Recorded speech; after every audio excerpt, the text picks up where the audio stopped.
Buenas noches, bienvenidos a una nueva edición de La Bitácora, un programa de contenido político, social y cultural de Popular Televisión Galicia. Hoy es lunes 9 de abril de 2012. Nos acompaña a la mesa de trabajo doña Marta Álvarez, es periodista y profesora de literatura. ¿Qué tal, doña Marta? Buenas noches y bienvenida. Hola, muy buenas noches. Bienvenida después de todo este tiempo. Encantados de tenerla Muchas aquí. gracias.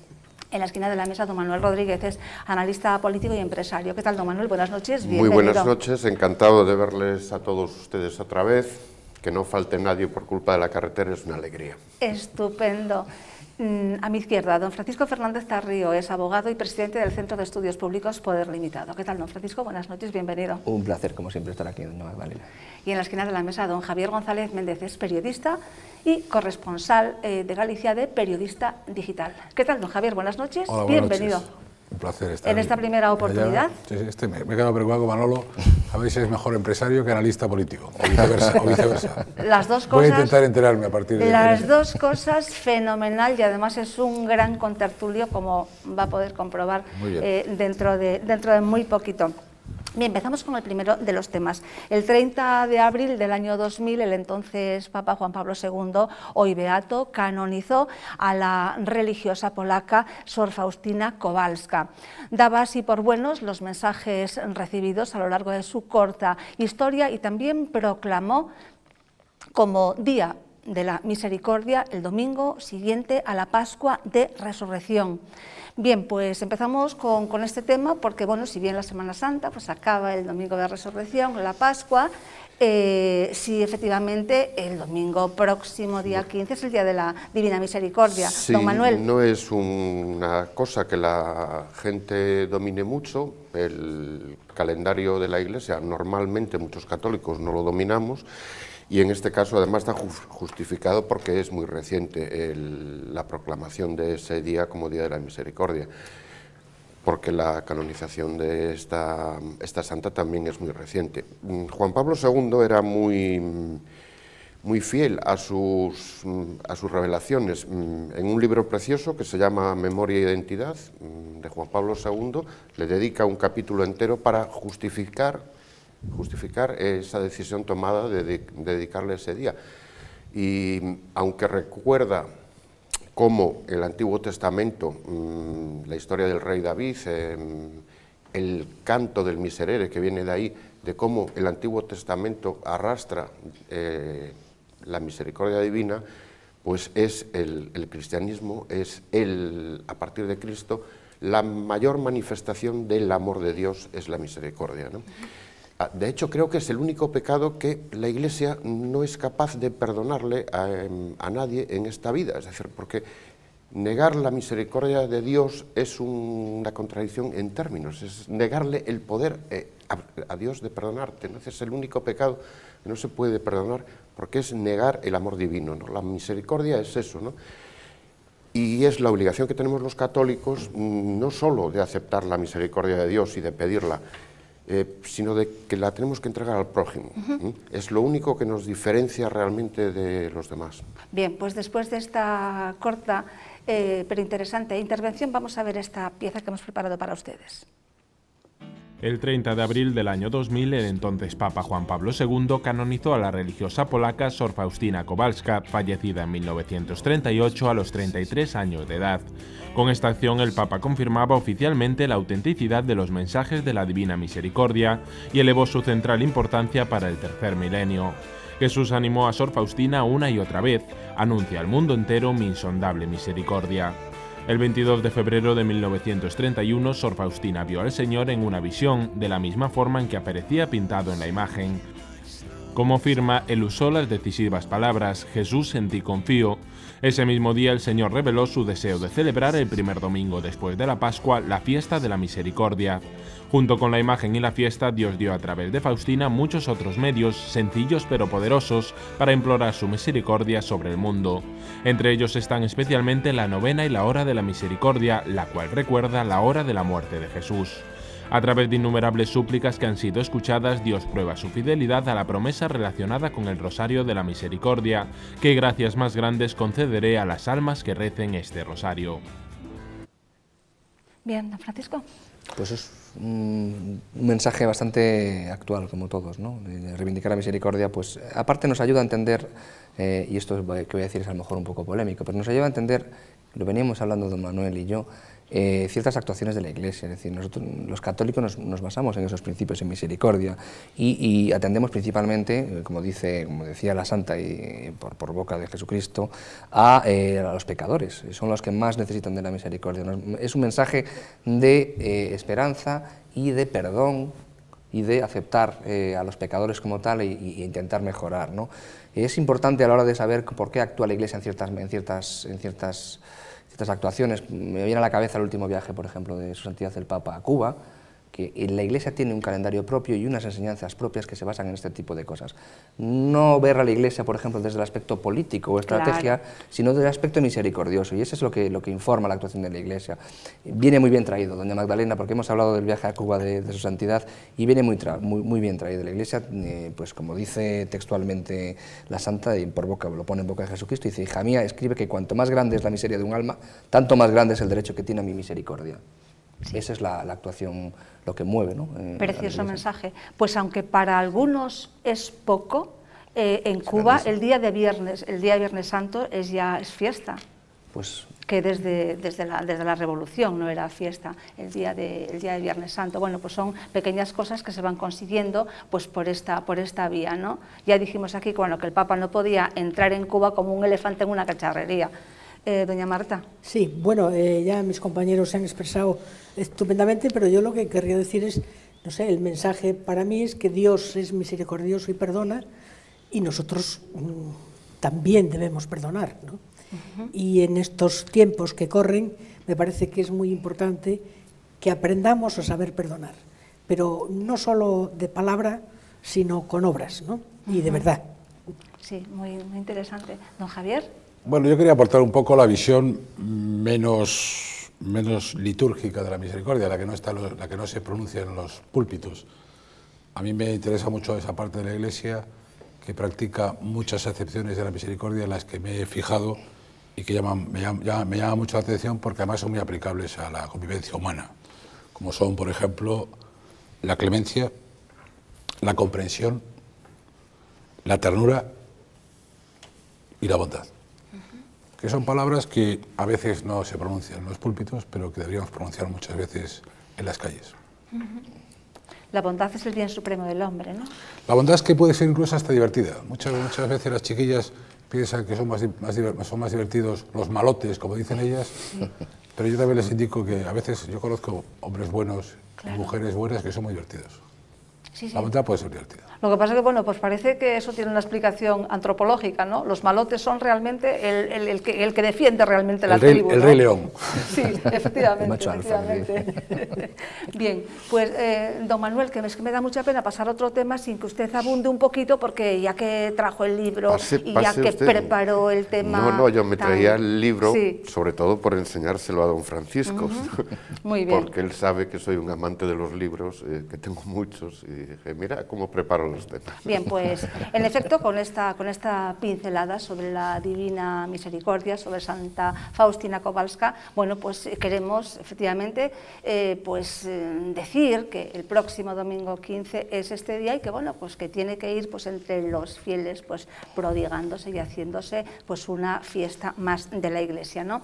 Vamos entonces con el siguiente tema. Hasta ahora la Semana Santa pues era un periodo en el que apenas había noticias de índole política, de índole económica. No ha ocurrido así con esta Semana Santa última. Los mercados han estado muy pendientes de la economía, la prima de riesgo volvió a sobrepasar los 400 puntos básicos. De Europa han reclamado más medidas al gobierno de Mariano Rajoy, y también algunos ministros han dado titulares, algunos bastante enjundiosos, como el ministro de Guindos a un periódico alemán. Los próximos recortes serán en sanidad y en educación. Oímos al señor de Guindos. Lo ha anunciado el ministro de Economía, Luis de Guindos, en una entrevista con un periódico alemán. Las próximas reformas del Gobierno afectarán a los servicios públicos, especialmente la sanidad y la educación. También habla de racionalizar los gastos de las comunidades autónomas, mejorar el funcionamiento del mercado del alquiler y de una mayor liberalización del comercio y los servicios profesionales. De Guindos insiste así en que España logrará superar la crisis por sí misma y en que saldrá reforzada de ella. El ministro defiende además los recortes presupuestarios para 2012. Asegura que los mercados reaccionarán de forma positiva cuando los hayan estudiado con precisión. Don Javier, semana movida, ¿no? Sí, movida. Yo creo que el gobierno español está cometiendo un terrible fallo y consiste en la utilización del lenguaje, porque no es capaz de ganar la batalla del lenguaje a los socialistas. A usted misma se le escapaba la palabra recorte, yo escucho ahí en el corte la palabra reforma. No son capaces de introducir su propio lenguaje, por eso hemos bautizado inmediatamente los medios de comunicación a una serie de cosas, iniciativas que ha tomado el gobierno con las palabras que nosotros estamos acostumbrados a utilizar. Pues, por ejemplo, la amnistía fiscal. Hombre, yo creo exactamente que lo que practica o predica el gobierno de Rajoy no es amnistía fiscal, se parece, pero no es amnistía fiscal en el sentido literal de la expresión. Pero a pesar de todo, entre lo que hacemos los medios de comunicación y lo que naturalmente intenta introducir siempre el Partido Socialista, al final la batalla del lenguaje la pierde el gobierno. Y en ese aspecto yo estaría ojo a visor, porque insisto, la palabra que ha pronunciado el ministro es reforma. Y una cosa es la reforma, y yo con eso estoy de acuerdo. Yo creo que esto es como un paciente al que el médico le dice, mire, usted tiene dos opciones, o le cortamos la pierna o tiene gangrena y se muere. Bueno, yo creo que si los ciudadanos españoles también quisiéramos escuchar, nos daríamos cuenta que lo que nos estamos jugando con la sanidad y con la educación es o tener una gran parte de ese servicio social de educación y sanidad, o tenerla o mantenerla, o quedarnos sin nada. Y ante esa decisión habrá que tomar medidas, claro. Sí, sí, estamos totalmente de acuerdo. Y en la falta de poder de comunicación, y eso lo estamos diciendo siempre, don Francisco, aún así, reforma, recorte, sí, efectivamente, queda mejor reforma, pero la reforma implica también el recorte, no siempre, pero depende, en este caso, porque la eficacia puede ser reforma y no recorte. Sí, pero los presupuestos han sido los más austeros, sí, claro, que no le gusta ni Mariano Rajoy. Claro. Entonces, también hay que evitar un poco los eufemismos, ¿no? Hay que recortar, pues hay que recortar y se recorta. Lo interesante es que es recortar de donde hay que recortar, don Francisco. Yo iría, enlazando con lo que dice don Javier, un poquito más allá. Es cierto que el gobierno pierde la batalla de la comunicación, pero porque previamente pierde la batalla de las ideas. Y me explico. Se está hablando, nadie cuestiona, por ejemplo, que el modelo de Estado de Bienestar es el que tenemos en la actualidad. Y yo voy un paso más allá. Evidentemente me quedo con la palabra reforma, porque lo que hay que reformar también es la concepción del Estado del Bienestar. Ha habido países tradicionalmente socialdemócratas como Suecia que han virado hacia la liberalización de los servicios, hacia los copagos, hacia la gestión privada hace ya muchos años, y otros países en Europa, y aquí se niega esto. Me llama la atención que el señor de Guindos, por otra parte conocido liberal, ya empiece a hablar de términos como liberalización de comercio y de servicios profesionales y demás. Y luego me temo que tendremos que hacer mucha pedagogía política para decir a la gente que el Estado del Bienestar no puede atender a todo el mundo y en todo momento, que tendremos que virar hacia un Estado asistencial para que ayude a las personas que no pueden realmente cubrir esos servicios, pero tendremos que ir virando hacia la responsabilidad individual, hacia la gestión privada, porque se están introduciendo, por ejemplo, temas como el copago, cuando el copago de facto ya está instalado en España, porque mucha gente tiene un seguro privado y utiliza un seguro privado al margen del servicio público. Entonces, quizá la gran reforma pendiente, junto con la reforma de la Administración del Estado, que es una reforma urgente, es la reforma, si quieren ustedes, moral, que no veamos siempre como al Estado como prestador de servicios, sino como garante de ellos. Es decir, que el Estado te garantice una prestación de un servicio no implica necesariamente que lo tenga que dar el propio Estado, sino que empecemos a ver cosas como privatizar o liberalizar, que a mí me gusta más ese término, como algo perfectamente normal, no pasa nada. Desde ese punto de vista creo que es más atinado el término reforma que el de recorte, porque realmente lo que hay que hacer es reestructurar un poquito el Estado del Bienestar, que ayude el Estado a la gente que no puede, pero que la gente que puede tenga capacidad o alternativa de elegir una gestión privada de sus servicios. Yo creo que el futuro pasa por ahí. ¿Por aquí, por esta parte? Sí, pues yo me alegro... Perdón. No, tú, Marta. Bueno, a veces, es lo que yo decía, a veces hay que tener cuidado con las traducciones que se hacen de estas entrevistas que dan nuestros políticos en el extranjero, porque no es la primera vez que la traducción no iba muy allá. Se refiere a lo de agresivo, ¿no? Agresivo. Sí. Sí. Entonces, yo he leído en la prensa, van a recortar, van a ajustar, bueno, no sé cuántos adjetivos más, en el sentido de que, bueno, pues nos iba un poco menos que a privar de esta sanidad que tenemos ahora, que todos defendemos como la mejor del mundo y de la que disfrutamos de hace tantísimos años. Entonces, parece que ayer, creo que fue, salió la ministra diciendo que la sanidad seguirá siendo gratuita para todos, pero que efectivamente hacen falta ajustes. Entonces, hoy he oído al mediodía al señor Rubalcaba hablando ya de los recortes que van a introducir los señores del PP, pero es que resulta que la conferencia interterritorial de los distintos consejeros de las distintas comunidades autónomas se va a reunir este mes, todavía no se ha reunido. Y en esa reunión es donde se van a tomar seguramente una serie de medidas que dirán por dónde se va a ir. Por tanto, me parece un poco anticipado que ya los socialistas estén juzgando las futuras medidas de sanidad y de educación cuando todavía no están puestas encima de la mesa. Y yo pongo un brevísimo ejemplo que entendemos todos. Es que vamos a seguir manteniendo facultades en donde hay más alumnos que profesores. Y a 50 kilómetros de distancia una de más otra. profesores que alumnos. Sí, perdón, sí, más profesores que alumnos, claro. O sea, facultades con 8 alumnos, con 6 alumnos, con 4 alumnos. Eso es racional, eso es lógico. Bueno, pues eso es una cosa que hay que reformar. ¿Eso significa un peor servicio? En absoluto. Al revés. Pues yo creo que por ahí va también la reforma, la de la sanidad y la de educación. Es decir, vamos a ver en donde realmente se pueden ajustar las cosas. Y eso no significa que a partir de pasado mañana, cuando nos tengan que hacer pues un electro, lo tengamos que pagar. Porque claro, la imagen que está dando pues el PSOE rápidamente es eso, ¿no? Miren ustedes, ahora, a partir de ahora vamos a tener que pagar y no sé qué. Pues si nadie ha dicho eso. Que por cierto ya pagamos. Vamos a ajustar. Que ya pagamos. Bueno, ya, pero quiero decir que vamos a ajustar porque hay muchas cosas que ajustar. Y todos los que vamos a los hospitales vemos a veces cosas que claman al cielo, por no poner ejemplos. No quiero quitarle el turno de la palabra a don gasto Manuel, público. pero es que, hilando con lo que, perdón, don Manuel, pero con lo que decía don Javier, lo que dice doña Marta, pues volvemos a caer en el mismo error, porque todos defendemos la sanidad que tenemos, yo no. Primero, no creo que sea ni universal ni gratuita.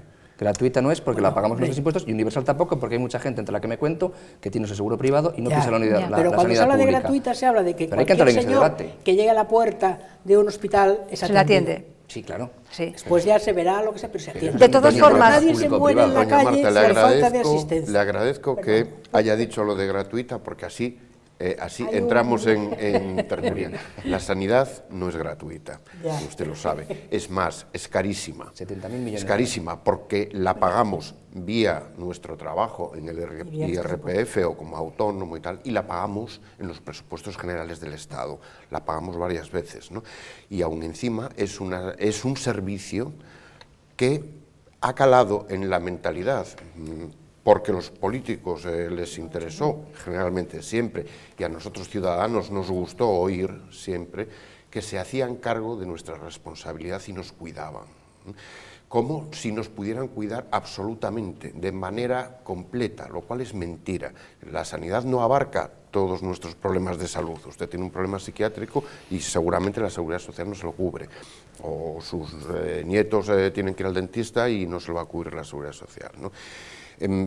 La gran pregunta que nos tenemos que hacer, gracias a la crisis tiene algo bueno, es que este debate va a salir al flote, ¿no? Igual que algún otro, es qué sanidad queremos y qué sanidad nos podemos pagar, qué dinero tenemos y en qué nos lo vamos a gastar, para qué se me van a quitar mis impuestos, hasta qué punto. Es decir, yo reconozco que el debate está muy bien, es el momento oportuno y me da exactamente igual, con todas las diferencias que hay, que le llamen recorte o reforma, pero quiero que se hable de qué queremos tener, cuánto nos cuesta y qué estamos dispuestos a pagar. Pues yo sinceramente creo que en el punto en el que estamos hay que plantearse seriamente que hay temas que tienen que ver con la vida cotidiana de los seres humanos que no pueden ser motivo de debate político. Y entre ellos está, desde luego, la sanidad y también está la educación. Yo estoy convencido, yo estoy de acuerdo en que, en efecto, a mí la palabra copago no me gusta porque no es verdad.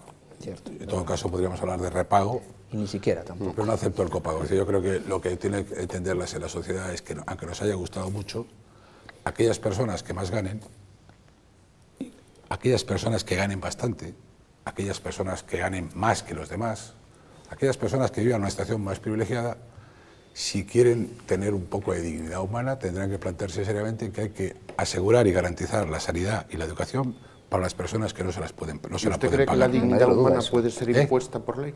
¿La dignidad? La dignidad. No, es que yo creo que el pueblo tiene que empezar a escuchar. Bueno, pero ¿dónde pone usted la persona que puede pagar la que no? Eso es muy relativo. Ah, no, ese es el problema, ese es el debate. Pero eso no es un debate político, Y es más eficiente. es un debate técnico. Por eso, pero es que nadie entra en él. Mire, y respecto de la educación, voy a darle un dato que es muy reciente, que es la última oleada del informe PISA, aparece, y es el costo por alumno, el incremento del costo de educación tiene un techo. Es decir, cuanto más se gasta por alumno, el ratio, hasta cierto punto mejora la calidad de la educación. Pero por encima de ese punto, por mucho más dinero que gastes, no mejora la educación. Y nosotros hemos rebasado ya ese punto varias veces. Usted hablaba de la dignidad. Le voy a poner un ejemplo. Todos conocemos personas que son capaces de gastarse 200 euros, 300 euros en una semana para cenar, una cena con muy buen vino y una buena comida, personas que se lo gastan en cocaína, personas que se lo gastan montándose una fiesta increíble de estas, una orgía. Y luego son capaces de cambiar su voto si un gobierno les obligase a pagar una cantidad para que personas que no pueden tengan una sanidad o una educación gratuita. No, eso es demagogia. Eso, no es demagogia, no. Eso es dignidad humana. No, eso es demagogia. Eso es dignidad humana. Y los gobernantes tienen que tener el valor de decirle a los ciudadanos la verdad. Pues mire usted, a partir de determinada renta, y porcentualmente y progresivamente, usted tendrá que aportar más. No estoy de Don acuerdo. Javier, pero quizás sea una cuestión de gestionar los recursos desde más arriba, no quitarle al señor en función de su renta. Aparte es una perversión moral, es un incentivo negativo. El otro día lo comentaba precisamente usted, ¿no? Que donde se malgastaba muchísimo pues era en las compras, en los contratos que hacían, precisamente en Periodista Digital. Bueno, el gasto médico en hospitalario. Sí, referente a la sanidad. Sí, precisamente en Periodista Digital leía, pues me parece, no sé si, creo que el sábado o el domingo, de 5 pruebas que se hacen en la sanidad que serían pues posiblemente evitables, ¿no? Que no contribuyen a una mayor salud o a una mejor detección de determinadas enfermedades, ¿no? Pues eso se trata del ajuste. Pero eso en cambio supone una reforma sí, para la eficacia en la sanidad. Pero eso es otro tema. Ahora, que considere usted inmoral. Sí, por supuesto. A mí la política redistributiva me parece profundamente inmoral. Que una persona que realmente se lo puede permitir, esté recibiendo, por ejemplo, libros de texto gratuitos de un Estado que no se lo puede permitir. Me está usted dando la razón. Lo que estoy diciéndole yo es que precisamente esas personas accedan al servicio privado y no lastren al servicio público. Don Javier, hay una alternativa. Estamos discutiendo hay una alternativa. El Estado puede obligarle, como sucede, por ejemplo, en Estados Unidos, a que usted tenga cubierta su salud, por el método que sea. Por ejemplo. En un sistema público, en un sistema privado, en un sistema mixto. O sea, puede obligarle, pero le deja que usted escoja el sistema. Le deja que usted... Nosotros queremos confundir el sistema de salud público obligatorio con la única posibilidad de salud, lo cual es falso. Claro, eso es el debate. Lo cual es falso. Está bien que el Estado nos obligue, para evitar la falta de responsabilidad de muchas personas, a que proveamos nuestro futuro sanitario, de pensiones y tal. Pero lo que está mal es que nos obligue a hacerlo de una manera exclusiva. De una sola manera. Hay que dejar bien claro además que es un Estado bien, absolutamente insostenible. Una última cosa y vamos con otro tema, porque esto podríamos seguir la hora entera, ¿no? Lo digo claramente, yo creo que es que no hay alternativa. Con un sistema como el actual, tarde o temprano, lo que caerá será la prestación de servicios públicos. Y miremos en nuestro entorno político. Es que un Estado que pretenda acaparar todo y prestar todos los servicios es inviable. Efectivamente, pero es que eso es lo que se está diciendo. O sea, que tal y como está el sistema ahora es absolutamente insostenible. Eso es lo que tiene que quedar claro. Hay que buscar soluciones para que de la menor manera posible nos afecte, es decir, nos afecten lo menos negativamente posible. Pero es que aquí, solo un segundo, aquí se han dicho cosas muy importantes. Primera, y que continuaremos puntualizando en los programas sucesivos. Si quieres lo dejamos, pero adelante. Muy rápidamente. Primera, que evidentemente a los partidos políticos les interesa mantener estos temas dentro del debate político. Porque por un lado crean clientelismo y por otro lado permiten hacer a que el individuo se sienta como inferior, como si estuviese debiéndole un favor a un ente fantasmagórico que se llama Estado, cuando el dinero que le proporcionamos es el nuestro, evidentemente. Y segundo, evidentemente aquí juega un papel fundamental la profesión médica, que ha encontrado las minas del rey Salomón en la dedicación a la profesión pública de la medicina. Y van a tener que, les guste más o les guste menos, van a tener que entrar por el aro de lo que venga a partir de ahora, porque estamos en un momento de cambio absoluto de la mentalidad de la convivencia de los españoles. Bien, pues efectivamente hay muchos flecos abiertos que, bueno, iremos profundizando en ellos en programas sucesivos. Vamos con otro tema. La amnistía fiscal será uno de los temas que centrarán la sesión de control al Gobierno el próximo miércoles. El Partido Popular, el partido del Gobierno, tendrá que explicar por qué este tipo de amnistía era impresentable, injusta y antisocial hace tan solo 2 años y ahora no. A esto hay que añadir también la opinión de un grupo de inspectores de Hacienda que prevén que con la amnistía fiscal aflorará dinero procedente del narcotráfico y de la trata de blancas en concreto. Don Manuel. Yo creo que los principios... ¿Impresentable, injusta y antisocial siempre o...? Yo creo que los principios hay que respetarlos. Si empezamos a buscarle excusas a los principios, acabamos mal. El camino del infierno está empedrado de buenas intenciones, ¿no? El evadir dinero al fisco es un delito. No podemos justificarlo bajo ningún concepto, ni siquiera el de la necesidad. Ni siquiera el de la necesidad. Y aún encima, creo que por las cifras que ha dado el Gobierno, es para sacarle una cantidad bastante pequeña, ¿no? Diga lo que diga el señor Mariano Rajoy, que merece todos mis respetos en muchos otros aspectos, no se puede justificar un delito. Ni se le puede permitir que salga adelante un delincuente, ni siquiera por necesidad nacional.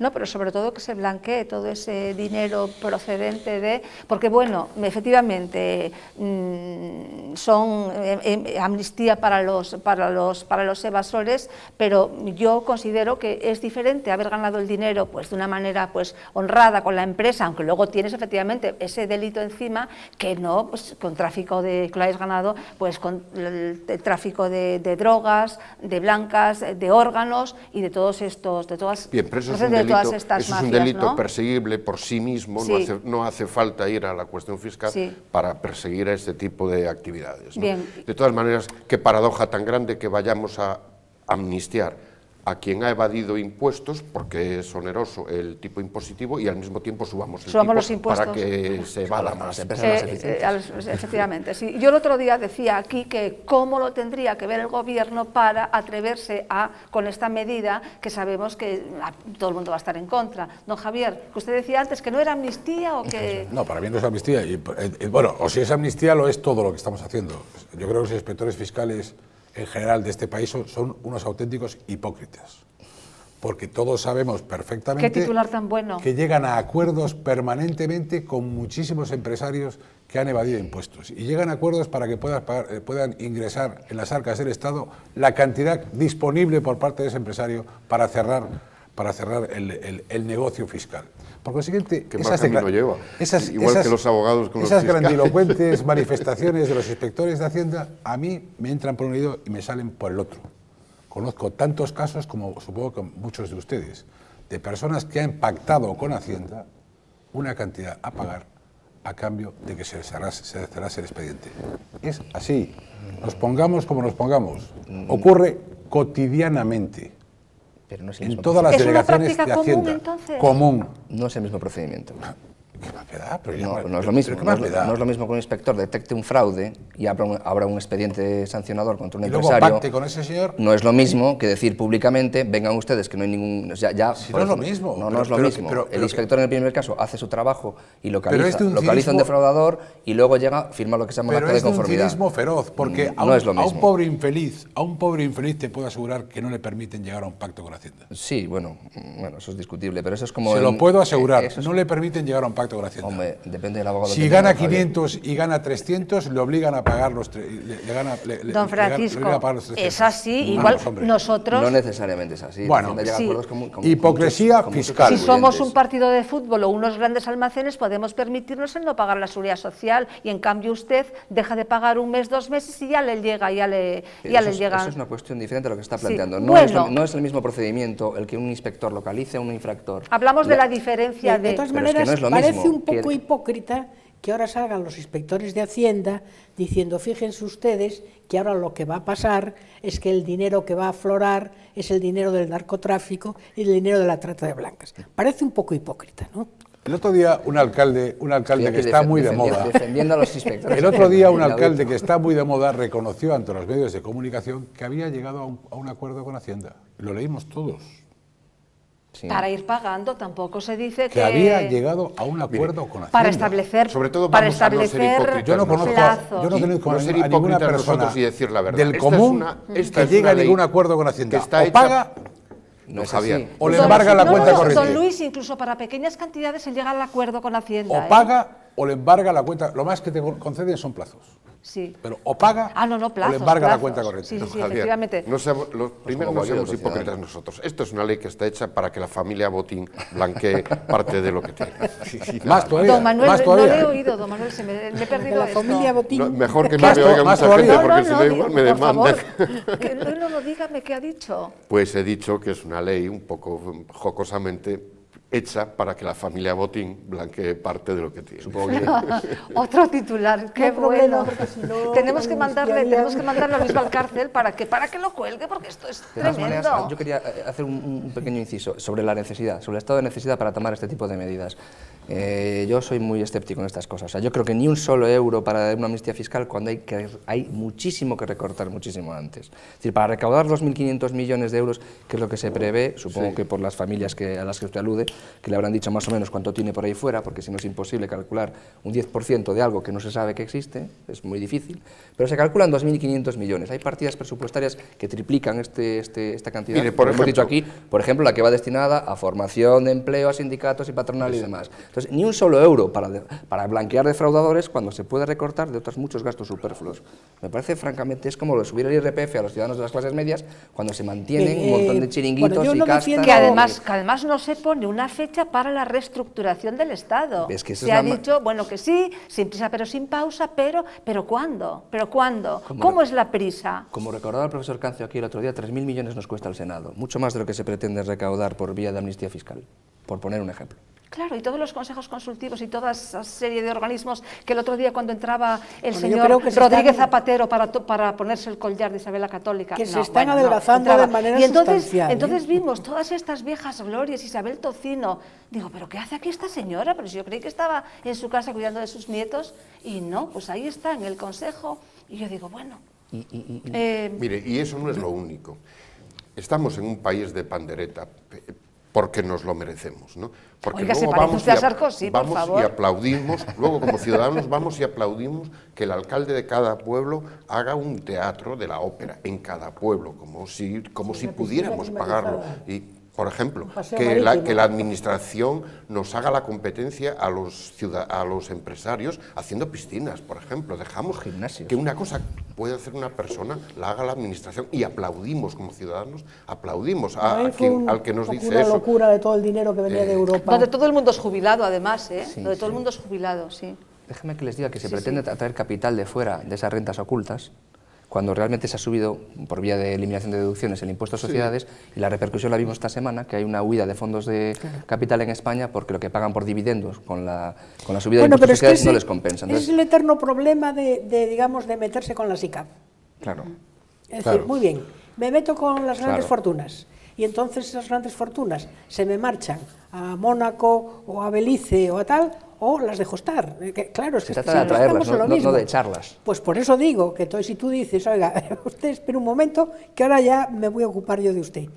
Y entonces dice, sí, pues muy bien. Claro, es que el dinero no tiene corazón, el dinero... Ni patria, estoy de acuerdo, es que el problema, bueno, no tiene corazón, pero tiene Mire, más... Alemania ha llegado a un acuerdo, el gobierno alemán ha llegado a un acuerdo con el gobierno suizo para que el gobierno suizo eleve el tipo de los alemanes que tienen dinero en Suiza y le dé la diferencia.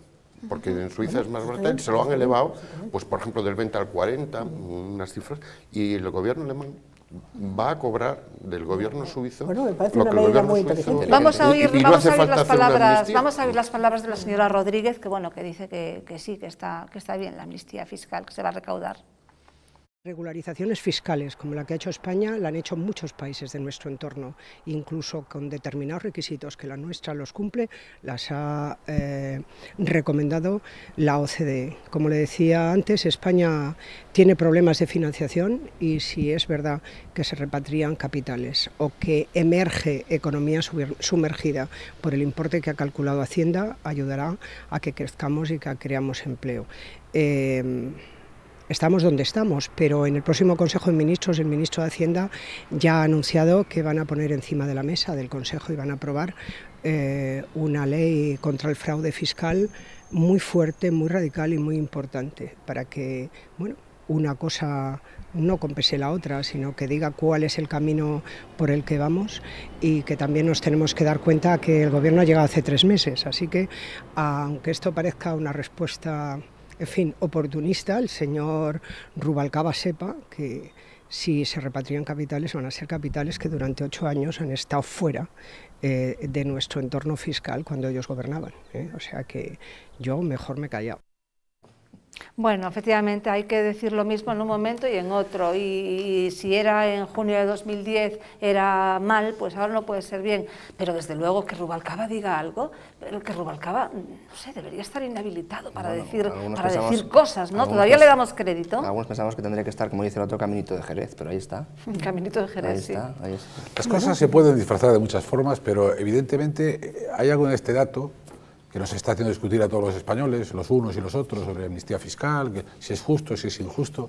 Pero hay algo en este dato que es escalofriante. Cuando un gobierno se arriesga a que la sociedad española esté en pleno debate sobre amnistía fiscal por 2.500 millones de euros, es que estamos en la UCI de verdad. Claro. Es que esto no es una broma. Y yo creo que la gente debería reflexionar al respecto. Es decir, cuando un gobierno tiene que tomar este tipo de medidas, es que estamos en la UCI de verdad. Y no se atreven a decirlo del todo. Es decir, nos están diciendo, tiene usted cáncer. Hombre, no es terminal, pero tiene usted cáncer. No, es que es terminal. O sea, o espabilamos, o podemos decir de una puñetera vez en este país, qué buenos vasallos, qué malos señores para tan buenos vasallos. O si no somos capaces de poder decirlo, si los españoles nos afeitamos para arriba y nos da igual y que nos saquen del lío los políticos, este país se hunde. Este país se hunde.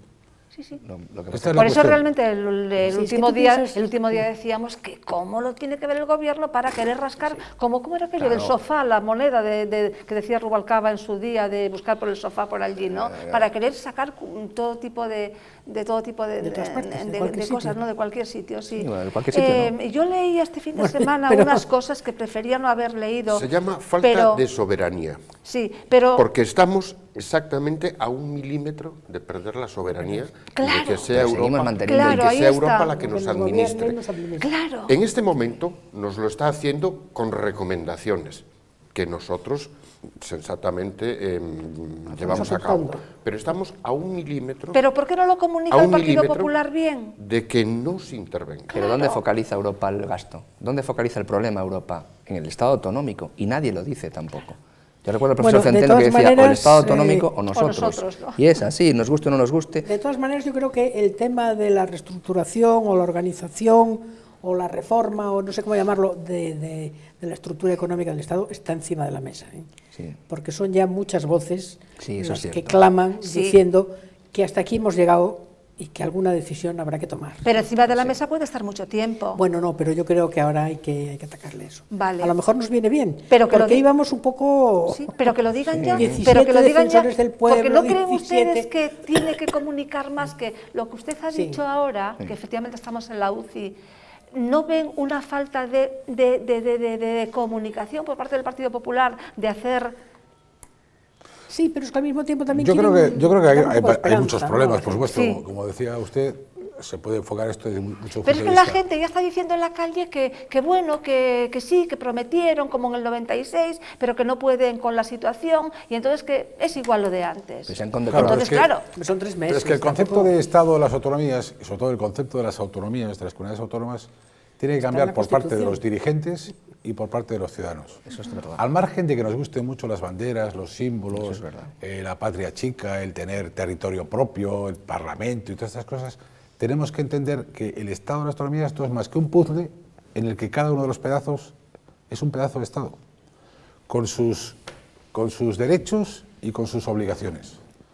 Si no entendemos que papá Estado no existe, que cada cual tiene que responsabilizarse de sí mismo y del resto del Estado, si no nos convertimos en gobernantes de Estado en las diferentes comunidades autónomas, si no cambiamos el chip, evidentemente vamos, los fundimos como el Titanic. Como decía un santo varón franciscano que ya falleció, el pobre, decía, en el pecado llevas la penitencia, hijo mío. Hemos gastado tanto, tan mal, y hemos desbordado tanto. El concepto original de la diseminación un poco de la administración, de la deslocalización de Madrid de la administración, lo hemos desbordado tanto y hemos gastado tanto dinero que ahora, sin un duro realmente, sin ni siquiera 2.500 millones, se va a corregir ese desfase por su mismo desbordamiento. cuando dice hemos, póngame el sujeto. Hemos como país. Como país, perfecto. Sí, Bien, lo explicaba una última cosa, vamos con otro porque tema. don Javier lo que se acordara, lo explicitaba perfectamente periodista digital, que recordar con una tortilla española y una serie de palillos de cada una de las comunidades autónomas. Dijo una cosa fundamental, don Javier, que es que volvamos a recordar que las autonomías son parte del Estado, son parte de la nación, no son naciones unidas en torno a un Estado confederal, no, son parte de la nación. Y si tiene claro ese concepto es cuando empezamos a empezar a recordar. Sí, pero ahí están los nacionalismos que te han fastidiado. Hipertrofiados y que les hemos dado una legitimidad que no tienen. Sí, pero les hemos dado una legitimidad porque nos hemos apoyado en ellos para gobernar en determinados momentos. Y porque en gran medida los grandes partidos nacionales, y de esto han pecado ambos, también se han hecho un poquito nacionalistas, digámoslo claro. También, pero quiero decirte que como hacían falta unos cuantos para gobernar, pues entonces... Hombre, yo, haciendo memoria, reconozco que cuando se inició el proceso autonómico en Galicia, esto era un erial, desde el punto de vista de edificios oficiales, de instituciones, etc. A mí me asombra el afán que han puesto todos los gobernantes, todos los que han pasado, el afán que han puesto por los símbolos, por los grandes edificios, por las grandes estructuras y el poco afán que han puesto por el contenido. Y yo creo que estamos pagando el precio, un precio muy caro, por cierto. ¿A qué se refiere el contenido? A crear de verdad un pedazo de Estado responsable de los gastos, de los ingresos, ¿Qué tiene que ver que tengamos una administración más cercana con que tengamos un parlamento autonómico, el que sea? Ya tenemos uno nacional. La soberanía, por ley, es nacional. ¿Qué pinta un parlamento autonómico? Todos, los 17. No pintan nada, la soberanía es nacional. ¿Y qué tiene que ver eso con que la administración sea más cercana? Nada. Hay países, es un gasto impresionante. Hay países mucho más grandes e importantes que España que no están descentralizados. Y bastante más que 2.500 millones y conculcar la ley. Yo en cambio ahí no quiero entrar porque pues los temas, pero es un tema más complicado que convendría más debate. Haremos un monográfico, no quedan muchos temas, muchos flecos sueltos, lo abordamos en un monográfico. Vamos con otro tema, las críticas de Sarkozy a la situación económica española. Este fin de semana en campaña levantaron ampollas. Hay quien dice que, bueno, pues que un dirigente, un presidente de Francia no puede hacer campaña diciendo esas cosas, y por otra parte aquí el Partido Socialista le pide a Mariano Rajoy, el Partido Popular, que rectifique. Oímos esta pieza. En plena campaña electoral francesa, el presidente Nicolas Sarkozy ha vuelto a utilizar a España como ejemplo de lo que no hay que hacer. Ayer y hoy de nuevo, Sarkozy ha insistido en presentarse como el candidato que evitará que Francia caiga en la situación de España o Grecia. El PSOE le ha pedido al gobierno de Mariano Rajoy que desautorice de forma clara al presidente francés. Esta gestión de la crisis la han hecho las políticas de derechas, muy especialmente este eje franco-alemán. Es absolutamente necesario que el presidente del Gobierno defienda a España, defienda a los españoles, le llame al señor Sarkozy y de forma pública y expresa desautorice la utilización partidista de la derecha francesa que se está haciendo de nuestro país. Lejos de hacerlo, el Partido Popular ha insistido en que las críticas de Sarkozy se referían a la etapa de gobierno del PSOE. Nicolas Sarkozy en un mitin en esta recta final de sus elecciones y precisamente dirigiéndose o hablando de las políticas socialistas, yo creo que ha hecho un análisis muy acertado de lo que han supuesto para España las políticas de Rodríguez Zapatero en los últimos 8 años. Hombre, se podía haber evitado el hablar de Grecia al hablar de España, pero también es cierto que según y como se vea exactamente las palabras que dijo, se ve en qué contexto las contó. Desde Bruselas, el comisario europeo de Asuntos Económicos, Olli Rehn, ha dicho que España está haciendo frente a sus retos con determinación y que eso debe reforzar la confianza en los mercados. Ayer la prima de riesgo superó de nuevo los 400 puntos. Nacional, sí, y los pufos que dejó allí fueron de antología, o sea que hace falta mucha cara para pero eso. Digo, tiene una cara, o sea, porque no levantarse cuando pasa la bandera americana está muy bien, y que en cambio el señor Sarkozy cite ejemplos de países con problemas está fatal. Pero hay un error de base. Sarkozy no critica Claro, a España, critica al socialismo, claro, que es muy diferente. Claro. Y defender España es defender la verdad. Entonces, lo que no puede usted es salir en defensa de ladrones. Si alguien dice que un modelo es un fracaso, y yo lo he dicho muchas veces aquí y por escrito, que el modelo socialista, al menos el español, ha sido un rotundo fracaso para España, porque siempre que se han ido del gobierno nos han dejado un auténtico solar en el país. Pues eso lo puede decir un señor de Teruel, lo puede decir Sarkozy o lo puede decir Barack Obama. Claro. Es irrelevante, la verdad es la verdad. Sí, que ponga usted lo que quiera. Le faltó incluir Portugal. Lo que pasa, claro, eso es lo que pasa... No, pero bueno, yo ahora os explico una cosa. A esta señora que critica a los alemanes, yo le recomendaría que mirase un poco a los alemanes. Cuando empezaba la crisis, sus sindicatos, bastante más responsables que los nuestros, admitieron una reforma laboral muchísimo mayor que la que ahora tenemos que hacer por la fuerza, aumentando sus horas de trabajo y disminuyendo sus ingresos. Los sindicatos lo admitieron por un tiempo, durante unos años, que se recuperará después el poder adquisitivo y tal. Y ellos no cayeron tan en picado como nosotros. O sea, que yo le recomendaría un gobierno de concertación nacional en Alemania. Antes de hablar. Hay una cosa en la que el PSOE le da 100 vueltas al Partido Popular. Comunicación. El PSOE sabe perfectamente que los españoles no tenemos memoria. El PP lo ignora. El PP cree que los españoles nos acordamos de todo. Y yo les explico esto por un motivo. Yo vivo con una mujer portuguesa. Estábamos viendo un día la televisión en plena campaña electoral de las generales y contemplamos ambos sentados en la butaca como el señor Rubalcaba decía textualmente, el señor Rubalcaba, que ha nombrado a Soraya Rodríguez portavoz del grupo parlamentario, decía en plena campaña, cuando ya estaba con la soga al cuello, con las encuestas hundiéndole en la miseria, aludía a Portugal y a Gran Bretaña como dos países en los que habían pasado de un gobierno de izquierda, de socialdemócrata, a un gobierno de conservadores y que iban fatal. En ese momento el presidente del gobierno en funciones era Rodríguez Zapatero, y que yo recuerde, si ustedes lo recuerdan me corregirán, ningún gobernante de Gran Bretaña ni de Portugal se quejó diplomáticamente ante el señor Rubalcaba o ante el señor Zapatero. Por consiguiente, lo que tiene que empezar a hacer el PSOE es darse cuenta, o que el PSOE se dé cuenta de que sí tenemos memoria, o si de verdad no la tenemos, que el PP empiece a entender que no tenemos memoria y que juegue con las mismas cartas. Porque en ese aspecto el PSOE el PSOE le da 100.000 vueltas al Partido Popular. Lo que pasa es que ellos siempre arguyen, bueno, es que la izquierda es así, es que nosotros no actuamos de esa manera. Hay mucho pudor en la derecha. Es pudor. demasiado pudor en la derecha. llamarle complejo. Demasiado pudor. Pero ¿sabes qué pasa? Que lo que tienes que hacer es que ante esas declaraciones documentarte y decir, en el día de ayer esta señora salió diciendo estas cosas. Bien, pues yo les voy a contar a ustedes con papeles y con datos la verdad. Y la verdad es esta y esta. Quizás sea demasiado largo o, eso. si acaso, anticiparte. Quizás sea demasiado largo. Ellos recurren siempre a la frase... el periódico y enséñelo del día que nuestro expresidente del gobierno fue a Bruselas a decir que nosotros no somos Grecia.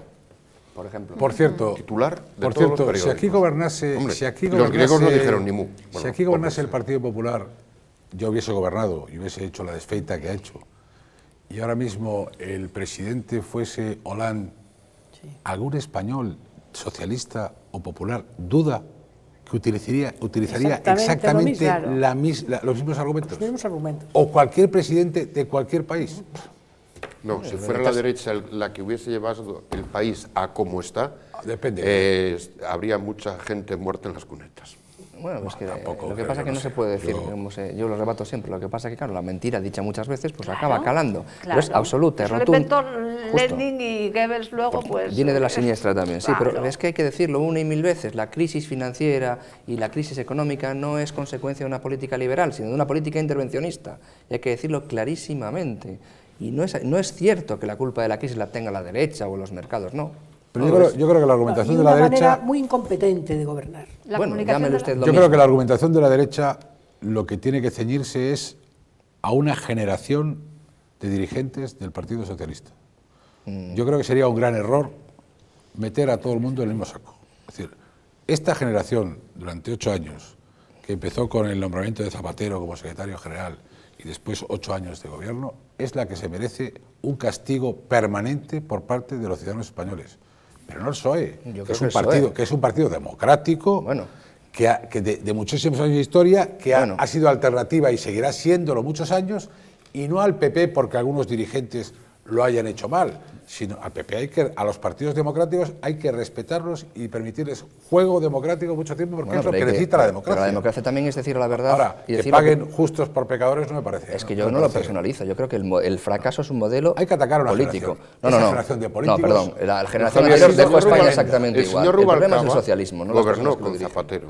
El señor Rubalcaba gobernó con Felipe González. Pero Rubalcaba lo hizo mucho mejor con Felipe González. Digo, el señor Rubalcaba, que es el actual dirigente del Partido Socialista, gobernó con Zapatero, es corresponsable de lo que sucede, y gobernó con Felipe González. Que dejó el país como lo dejó. O sea, no es una cosa de anteayer, de hace 8 años. Bien. Hablemos de las elecciones en Galicia, que bueno, pues se vuelve a hablar de, nunca se dejó de hablar de un posible adelanto electoral, que sería un adelanto técnico, de elecciones autonómicas en vista de los resultados de Andalucía y Asturias, y por otra parte el incremento en los presupuestos en los que Galicia sale favorecida, pues bueno, serían algunos de los soportes que pueden augurar este adelanto de elecciones. Doña Marta, ¿usted cree que serán en otoño o se cree que se agotará la legislatura? Vamos a ver, no, la verdad es que no lo sé, pero desde luego yo, mi idea es que se debería de agotar la legislatura. Dado cómo está la situación, yo agotaría. Bueno, porque cree que arriba, mes abajo. ¿Cree que vienen malos tiempos? Los malos tiempos ya los tenemos. Entonces, pero cree que podemos ir a peor. Creo que podemos ver, por fin, un poquito de luz al final del túnel. Doña Marta es sensata y sabe que las elecciones las carga el diablo. Sí, evidentemente. Por eso digo, de hecho, la vez que Fraga adelantó, perdió. Sí, por eso se lo digo. Y Pérez Touriño. Por eso, y Pérez Touriño, que le recomendaban que no adelantara. O sea, que los adelantos los carga... Hombre, es cuestión de ver la situación, cómo van evolucionando las cosas, pero yo, desde luego, si la decisión fuese mía, yo no adelantaba. Oye, Marta, ¿no? Pero mire qué cartas tiene en la mano don Alberto, que tiene un déficit como el de Madrid, que tiene un déficit como el de Madrid, es decir, muy pequeño, que tiene, como todas las gestiones, luces y sombras, pero en general una gestión muy buena, y que tiene una oposición tremendamente dividida. Descolocada. Dividida. Dividida, descolocada. Descolocada el PSOE y dividido el BNG. Como se dice normalmente, se la han puesto como a Fernando VII, pero soy de su opinión. Por coherencia se debería de agotar la legislatura. Ahora reconozco que si juega usted a las cartas, se encuentra con que Alberto tiene los 4 ases. Ya, pero... Yo desde el punto de vista... ¿Usted cree que sí, que tiene los 4 ases? A mí me gusta ser mal pensado y creo que tiene los 4 bases y que va por las 40. Bueno. Yo creo que hay dos formas de enfocar esto. Por ética y por estética, incluso un partido que tiene mayoría absoluta no debe convocar elecciones anticipadas. Desde luego, para los ciudadanos que reflexionan, los que no son hooligan ni del PSOE ni del PP, yo le di la razón. Yo creo que lo bueno es un partido que ha ganado por mayoría absoluta no debe convocar elecciones anticipadas. Bien, dicho eso... A mí me da la sensación de que el señor Feijóo no quiere convocar elecciones anticipadas, pero también creo que lo están presionando muchos varones de su partido, y muchas personas que del entorno del Partido Popular, que lo que tienen es miedo a poder perder sus garbanzos. Pero, también dicho eso, creo, sinceramente, que los partidos políticos, a algunos les tendría que empezar a tocar el chino. Yo creo, por ejemplo, que el señor Rajoy se tiene que quemar a lo bonzo y tiene que aceptar la posibilidad de morir sin los votos puestos. O sea, iniciar una legislatura e irse a casa, como se fue Churchill cuando les pidió sangre, sudor y lágrimas a los ingleses, e irse a casa habiendo cumplido con su obligación. Eso hay que empezar a aceptarlo en política, porque si no cambiamos el chip de los políticos, tampoco van a cambiar los ciudadanos. O sea, cuando hablamos de reforma económica, reforma social, de un cambio de mentalidad, hablamos de cosas mucho más profundas y mucho más integrales. De un cambio de mentalidad, tenemos que cambiar todos los políticos. Javier, más bonita que esa frase. O sea, no vale el oportunismo político decir, si la convocas en octubre ganamos, me da igual, pues piérdelas, pero cumple con tu obligación, llega hasta el final de la legislatura y sé capaz de sacar adelante las leyes que creas que hagan falta para mejorar algo este país. Eso es lo que tienen que hacer los políticos. Pero también hay otra lectura, hay otra lectura que, bueno, puedes ver que un otro bipartito, una reelección del bipartito, pues no sería algo bueno para Galicia, puedes interpretarlo también así, y entonces, bueno, para evitar un mal mayor... Eso lo puede interpretar así, pero eso significaría soberbia. Sí. Porque en realidad un político tiene que aceptar que los soberanos son los ciudadanos. Y el ejemplo por consiguiente, que deje que los ciudadanos decidan. Y tenemos un ejemplo claro. Si eligen a él, estupendo. Y si se equivocan según su opinión, pues que les deje equivocarse, porque esa es la grandeza de la democracia. Bien, usted escribía en Periodista Digital la semana pasada a propósito del incendio de las fragas del Eume, pues un artículo bastante duro y además, bueno, pues auguraba, y bueno, pues a la vista estuvo, ¿no?, que hubo concentraciones en ciudades y villas de Galicia, la reedición del Nunca Máis. Sí, porque evidentemente, digo lo mismo de la derecha que de la izquierda. Si no son capaces de incorporar la grandeza a su comportamiento, allá ellos. Lo pagarán, más tarde o más temprano. Pero evidentemente, a partir de catástrofes naturales y provocadas por terrorismo incendiario, intentar sacar tajada electoral, no sé si lo pagarán ahora. Algunos políticos acabarán pagándolo porque la sociedad se ha cansado o se está cansando. Hay que empezar a practicar el juego limpio. Juego limpio, que tanto dice el profesor Cancio. El juego limpio. No queda más remedio. Y de hecho la respuesta ya se notó que no fue la misma. Quiero decir que la gente ya está un poco cansada de intentar utilizar para un motivo electoral, pues eso, accidentes naturales o, bueno, pues incendios de alguna manera. Incluso hasta un alcalde socialista aplaudió la gestión hecha en el incendio, ¿no? Pero bueno, tampoco tenemos que descuidarnos, porque sabemos cómo se manipula la información y todos conocemos un poco cómo el componente emocional en estos momentos es muy importante. Hay que adelantarse, tienes que salir antes que ellos. Hay que comunicar, hay que explicar las cosas. ¿verdad? Sí, recordemos que además una cosa parecida cambió el destino de España, como fue la manipulación de un atentado como el del 11 de marzo. No despistemos ese asunto. Bien, no sé si tienen ustedes mascotas o no, si alguno de ustedes tiene mascotas o las tuvo o están en contacto con mascotas. Traemos precisamente hoy una noticia para analizarla, y es que los dueños de mascotas, cuando viajan sobre todo, no saben qué hacer con ellas, no pueden entrar en las playas, no pueden acceder a restaurantes, a hoteles. Bueno, pues hay una guía de hoteles, pero tampoco son demasiado numerosos en España, y en Cataluña pues tienen una playa en la que han habilitado 200 metros para que los dueños puedan ir a la playa con sus mascotas. Lo vemos. Castelló de Empúries, en plena Costa Brava, ya tiene una playa en la que se permite a los usuarios acudir con sus perros. Mientras la prohibición de acceso a la arena para las mascotas es habitual en la costa, el ayuntamiento de esta localidad ha decidido darle una salida a la demanda de turistas que viajan junto a sus animales de compañía. En principio me parece perfecto, son bastante pioneros, creo, porque ahora a nivel de Cataluña no hay ninguna, y a nivel personal a mí me encanta porque es genial poder pasear y que los perros puedan jugar.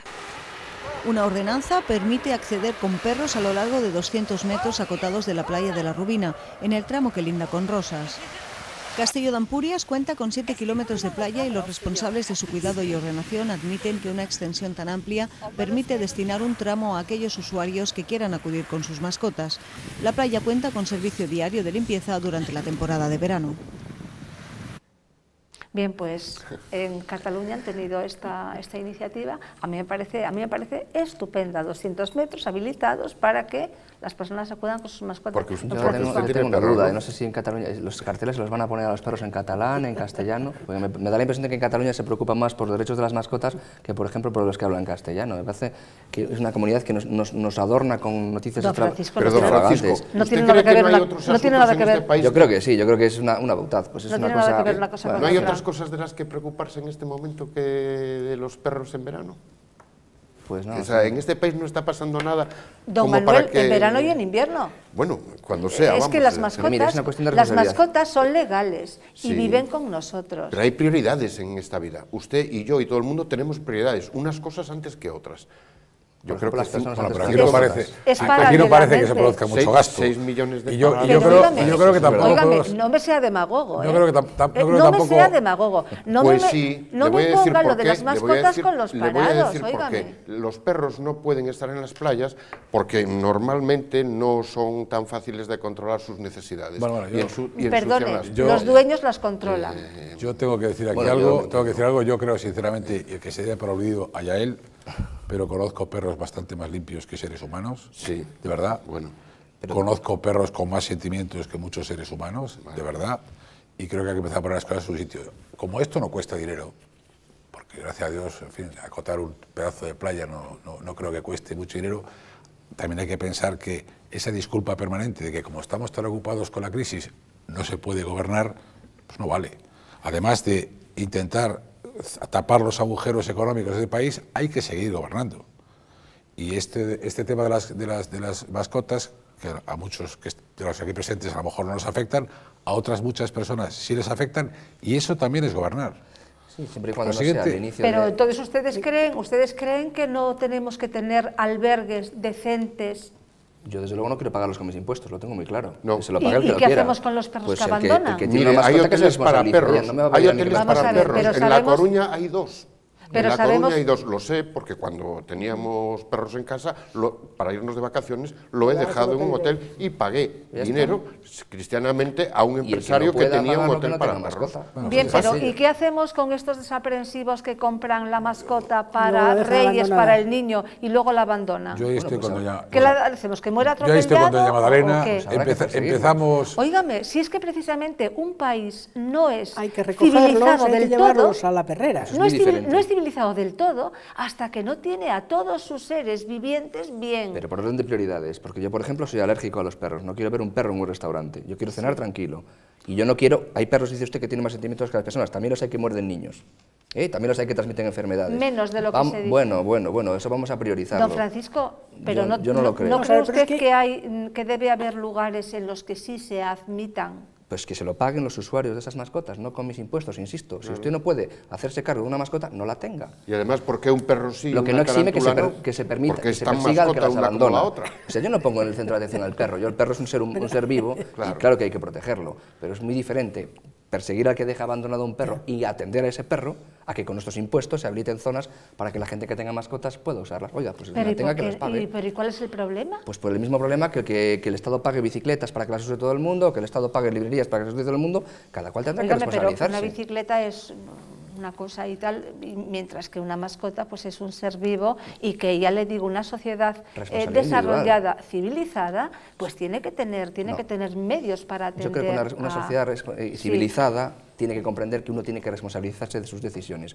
Y si uno tiene una mascota, tiene que analizar si la puede mantener, si no la puede mantener, y hacerse cargo o no de ella. No pedirnos a los demás que nos hagamos cargo. Pero que tenga una playa para llevarla... Bueno, es lo del gasto que dice don Javier.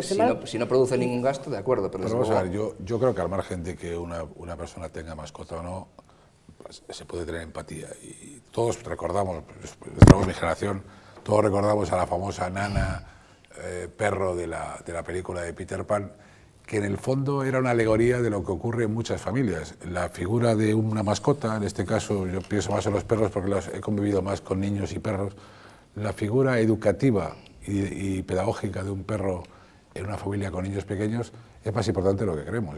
A veces tiene más importancia para desarrollar el carácter del chiquillo que sus propios padres o sus hermanos o sus nanis.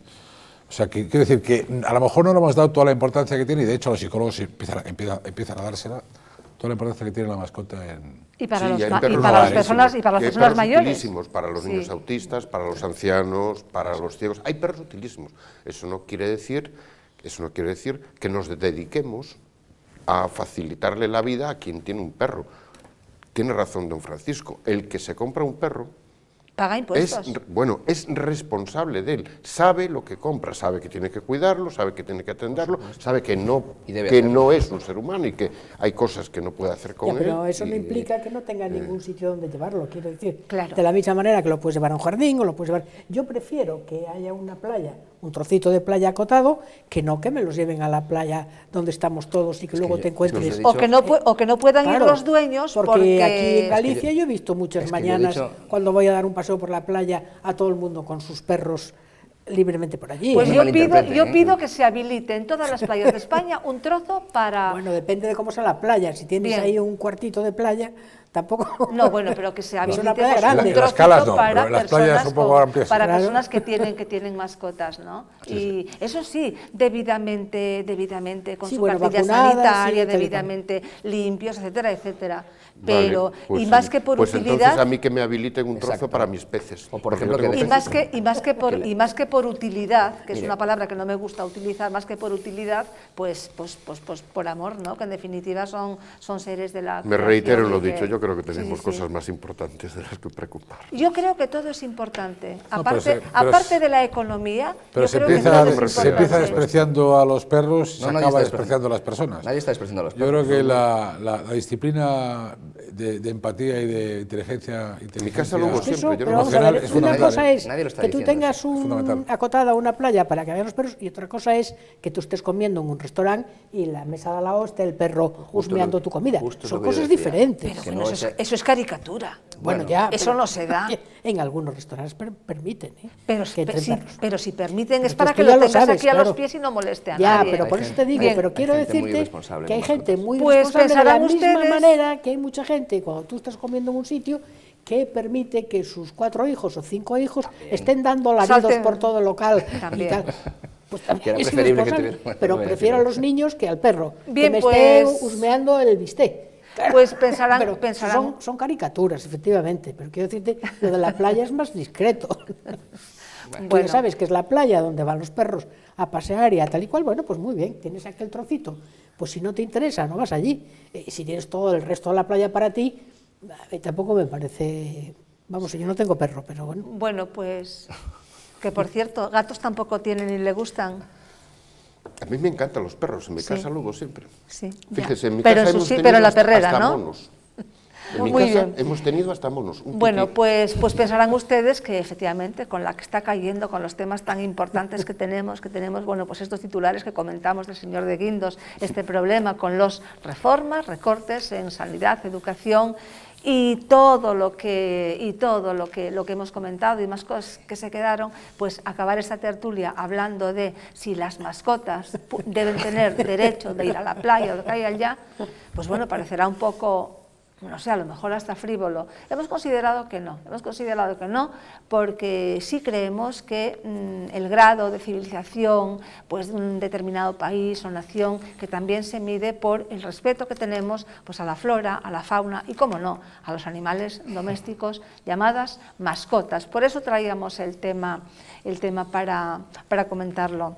Doña Marta, pues muchísimas gracias, por haber venido, por haberse incorporado a la bitácora. Don Manuel, muchísimas gracias. Gracias a usted por haber y buenas noches participado a un todo día el mundo. más. Don Francisco, gracias. No sabía que los liberales fueran tan liberales en ese sentido. Don Javier, pues fue un placer tenerle aquí. Ha sido un placer. Nada más recordar al famoso intelectual que, en este primer día, que dijo: cuanto más conozco a los hombres, más quiero a mi perro. Por algo lo diría. Bueno, por algo lo diría. Yo voy a pedir también que el Estado me habilite una zona donde no griten los niños, no molesten. Pues muchísimas gracias. Ha sido un placer. ¿Se apunta ya para volver? Sí, de vez en cuando, sí, de toda la vida. Venga, pues muchísimas gracias. Gracias a ustedes por acompañarnos un día más. Nos despedimos hasta el miércoles, a eso de las 10:30. Estaremos nuevamente con ustedes para seguir analizando la actualidad. Que sean felices.